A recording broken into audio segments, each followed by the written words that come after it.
Une odeur de peau brûlée et de graisse rance flottait dans l'air lorsque frère Sébastien sortit en courant de sa cellule, poussant un cri qui résonna dans toute la galerie, un cri qui n'avait rien d'une prière, mais qui exprimait uniquement la peur. La fenêtre de la cellule avait été brisée de l'intérieur, et, sur le rebord, de la graisse semblait avoir séché sur le calcaire, comme de la graisse humaine.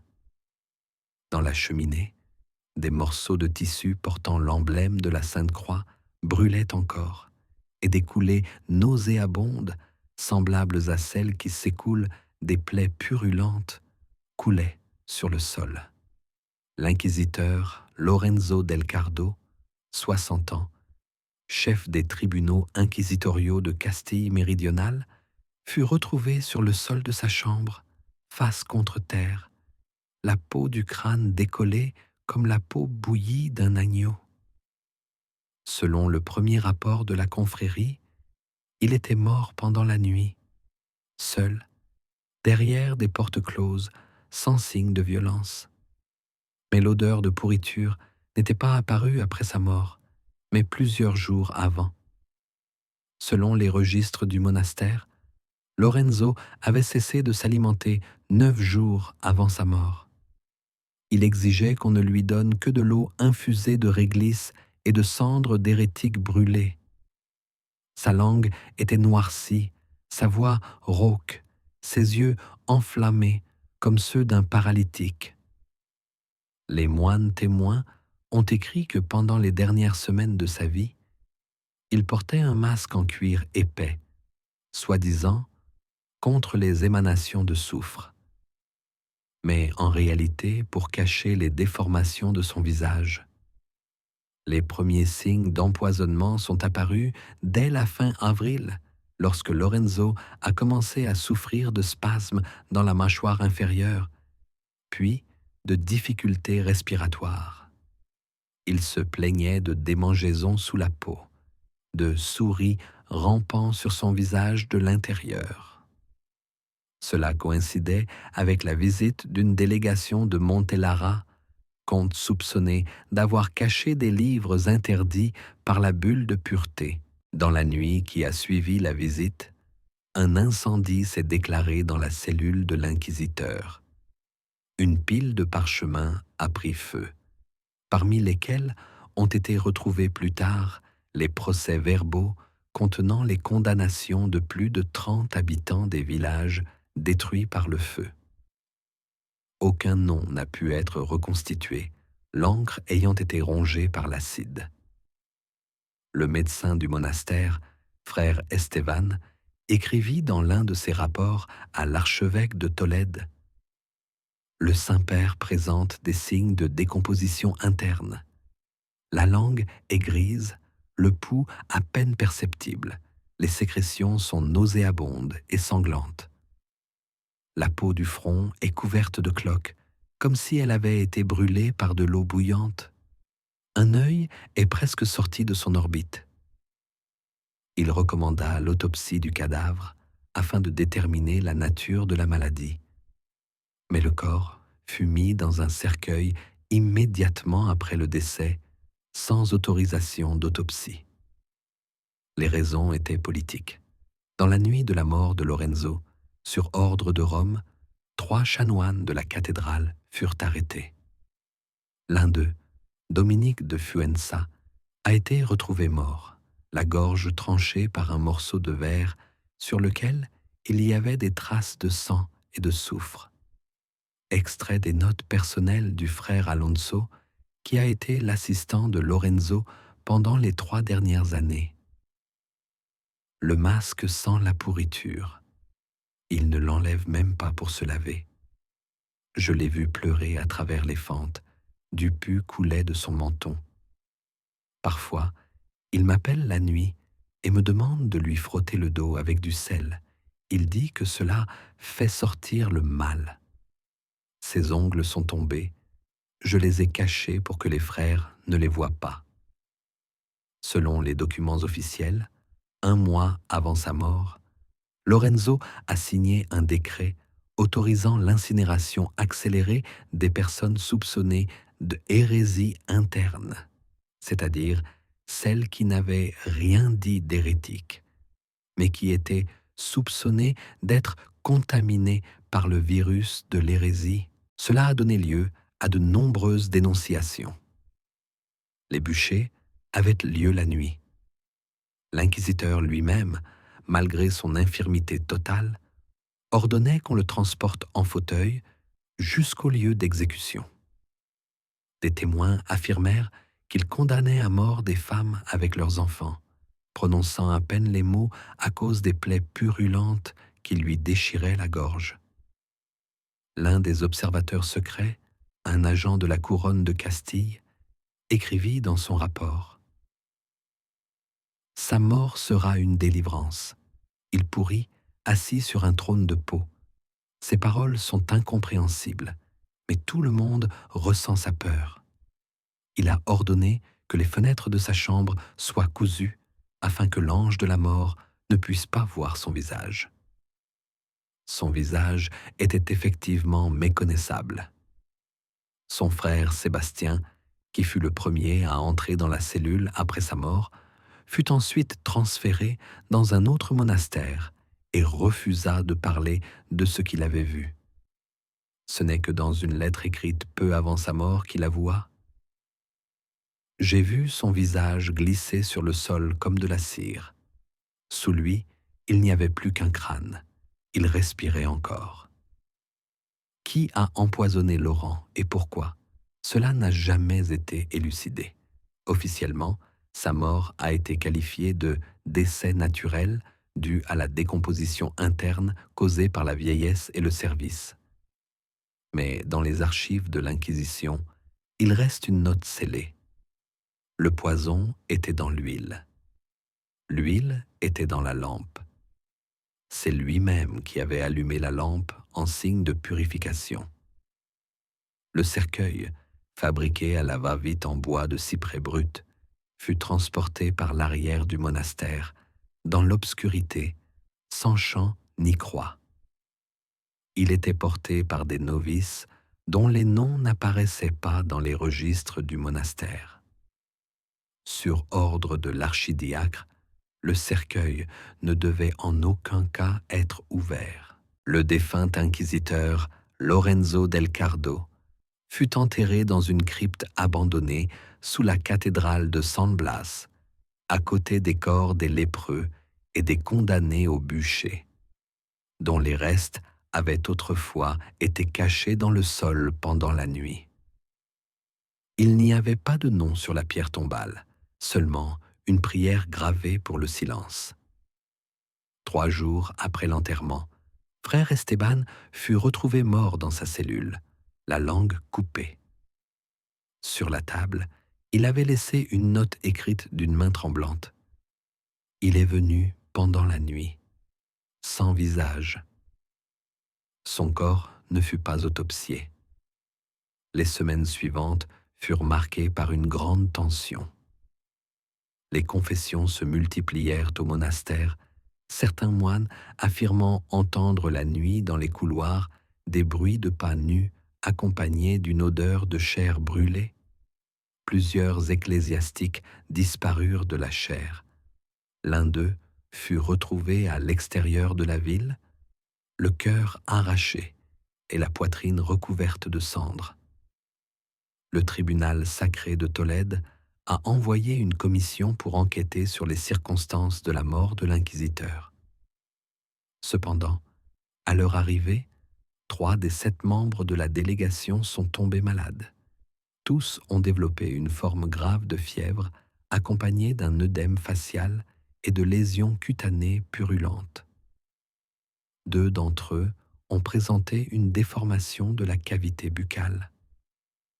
L'un des frères a décrit les symptômes. Les lèvres noircissent, la peau se détache des gencives. Il ne consomme que de la teinture de fenouil et de l'opium. L'un des commissaires priait sans émettre un son. Sa bouche était comme scellée par du plomb. La source de la maladie se trouvait peut-être dans la cellule même de Lorenzo. Sur ordre du supérieur, l'entrée y fut murée. Cependant, le rapport du capitaine de la garde municipale mentionne: des traces d'effraction de la porte murée ont été constatées 8 jours après sa fermeture. L'identité de la personne qui est entrée n'a pas été établie, mais la serrure a été forcée de l'intérieur. Les rumeurs se sont répandues au-delà des murs du monastère. Les habitants ont commencé à déposer des sachets de sel et d'ail séché devant les portes de la cathédrale. Certains affirmaient avoir vu l'inquisiteur dans les rues, portant un masque d'où suintait un liquide semblable à celui d'un corps bouilli. Une marchande d'herbes locales, précédemment condamnée mais graciée par Lorenzo en personne, avait disparu. Sa maison fut retrouvée brûlée de l'intérieur. Sur le sol, quelqu'un avait griffonné avec du charbon. Il a dit qu'il n'avait pas encore fini l'interrogatoire.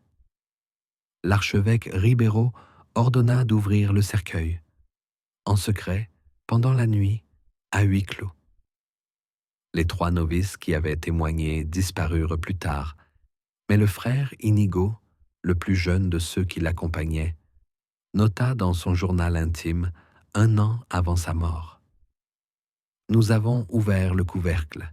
Les planches à l'intérieur étaient à moitié pourries, comme rongées par l'acide.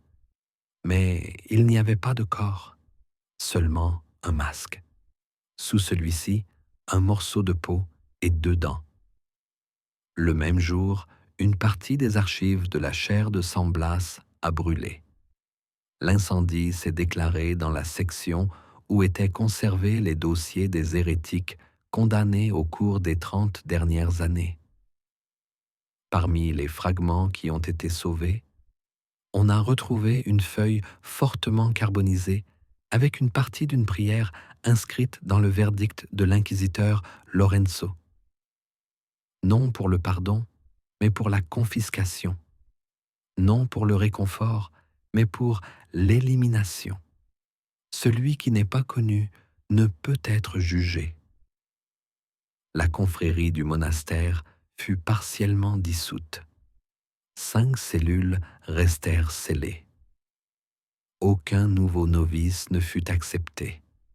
Les exécutions des hérétiques furent suspendues. Selon certains historiens, au cours de ces semaines, le pouvoir catholique dans la région s'affaiblit de facto.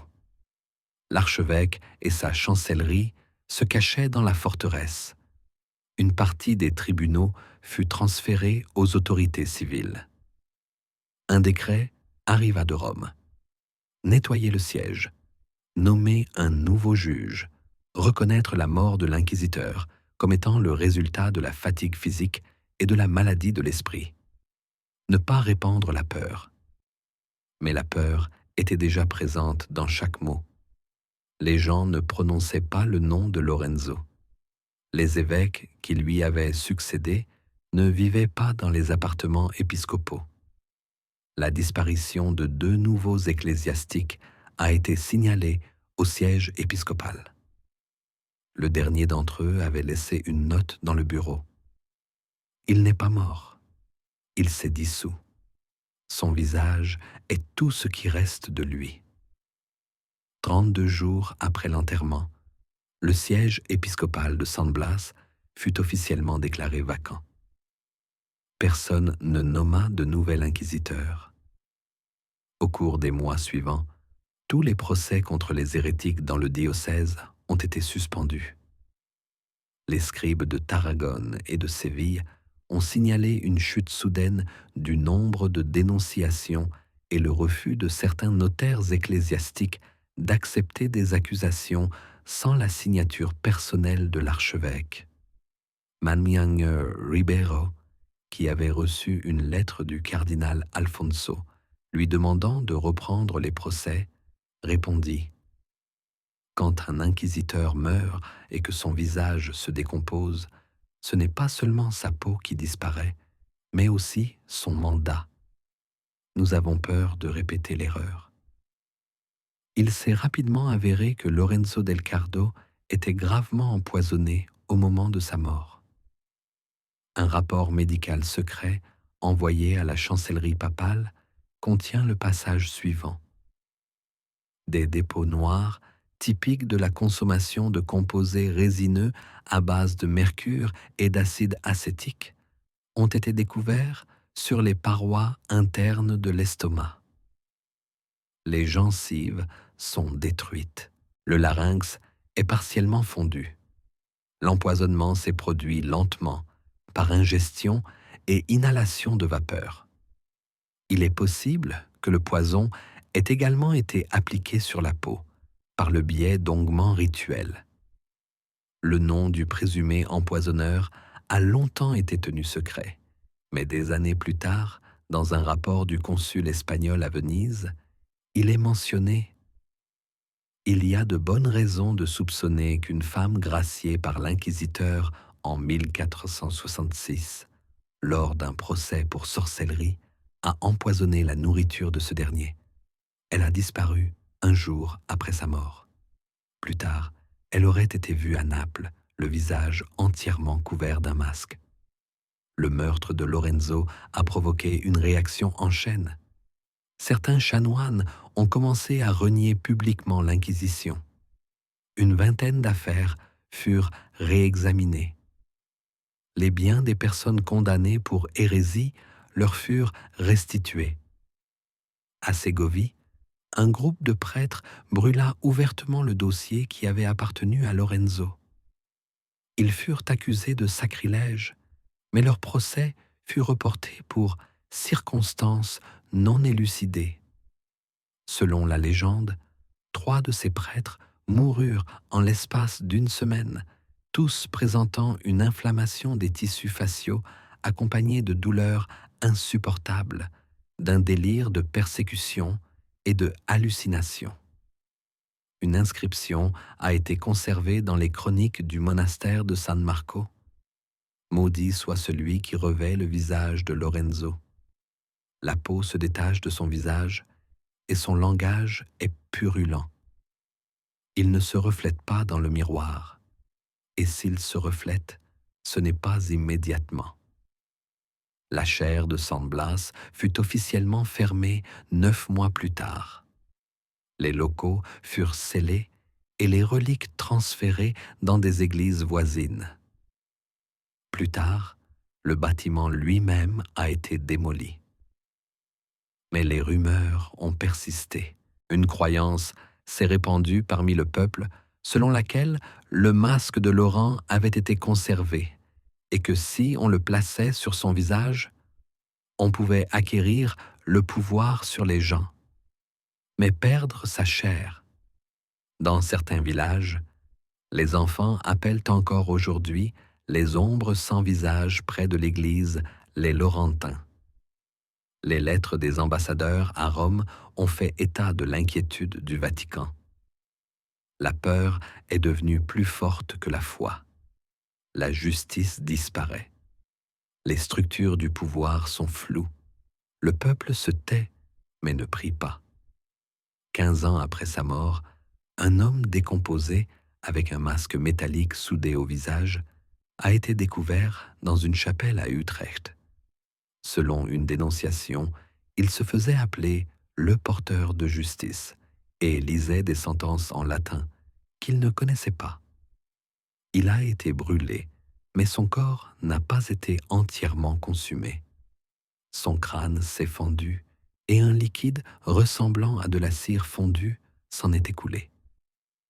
Le rapport du médecin du pape, rédigé à partir des restes du corps, dit « La mort indiquée ne peut s'expliquer par des causes naturelles. La synthèse des lésions tissulaires correspond aux descriptions de l'état du défunt Lorenzo. Le corps semblait avoir renoncé à vivre et le visage à être un visage. Après cela, l'Inquisition dans l'ouest de l'Espagne fut partiellement dissoute. Les tribunaux d'inquisition de Saragosse et de Cuenca furent suspendus pendant 20 ans. Beaucoup pensèrent que la justice elle-même avait été empoisonnée par ses propres exécutants.